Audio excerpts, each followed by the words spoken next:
Hello everyone! So for today's video ay pupunta po kami ngayon sa bayan kasi sumahod na naman po yung ating pag-affiliate marketing ng 10,000 plus guys. Thank you so much po talaga Lord, and ngayon ay na-transfer ko na po talaga siya sa aking GCash account, and samahan nyo kami today para ipa-cash out na po yung ating pinaghirapan. Let's go everyone! A few moments later. 1, 2, 3, 4, 5, 6, 7, 8, 9. Thank you. Walang madali sa buhay guys, kaya kung gusto mo pong kumita is kailangan mo po munang paghirapan po talaga. As long as na nasa marangal na pamamaraan at wala kang inaagrabyadong tao, ipagpatuloy mo lang guys kasi ipagpapalain ka po talaga ni Lord. Okay na po, hindi ko pikat ko nila pa. Oo.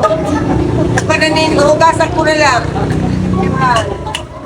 Kaya sa lahat ng mga breadwinner na patuloy na kumakayod sa buhay, sipagan nyo lang guys kasi iba po talaga sa pakiramdam yung nakakatulong po tayo sa ating pamilya. Napakagaan sa feeling at saka fulfillment po talaga para sa atin. Kaya pasalamat po tayo na tayo po yung isa sa mga breadwinner sa ating pamilya kasi tayo po yung nabibiyayaan. Laban lang tayo guys.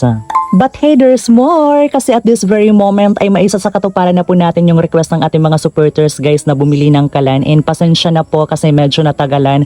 Marami pa po kasi akong dapat unahin, kagaya na lang po ng pagpapaaral po sa aking bunsong kapatid. Ako po yung sumusuporta po sa mga pangangailangan niya. And of course, ako din po yung isa sa mga inaasahan ng family ko sa pangapangunahing pangangailangan po namin dito sa bahay.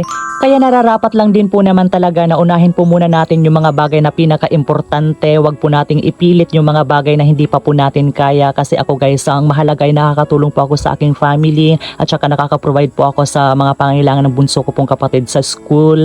Kaya priority ko po talaga ngayon is mag-ipon ng mag-ipon kasi walang po makakatulong sa akin kundi ang sarili ko lang. At sa inyo, maraming salamat po talaga.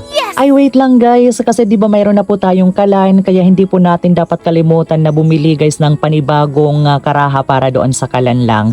Kaya ito, bago tayo umuwi, kailangan po muna nating bilhin yung mga dapat bilhin. Ayan everyone, so ngayon uuwi na po kami at saka next time na lang po yung tangke guys kasi hindi po namin kayang dalhin mga Disney princess po kasi kami. A few moments later. Ayan everyone, so before I end this video, gusto ko po munang magpasalamat sa inyong lahat. Walang sawang pasasalamat po talaga. Kasi kung hindi po dahil sa inyo, wala rin po ako nito. And I'm so very blessed po talaga na nandyan kayo palagi. Palaging nakasuporta po sa amin at nandyan kayo palagi para gabayan ako. And with that, I am so very grateful po talaga. At yan po yung isa sa pinagpapasalamat ko po sa Panginoon. And once again everyone, thank you so much for watching. See you again on our next video. Bye-bye! Wow!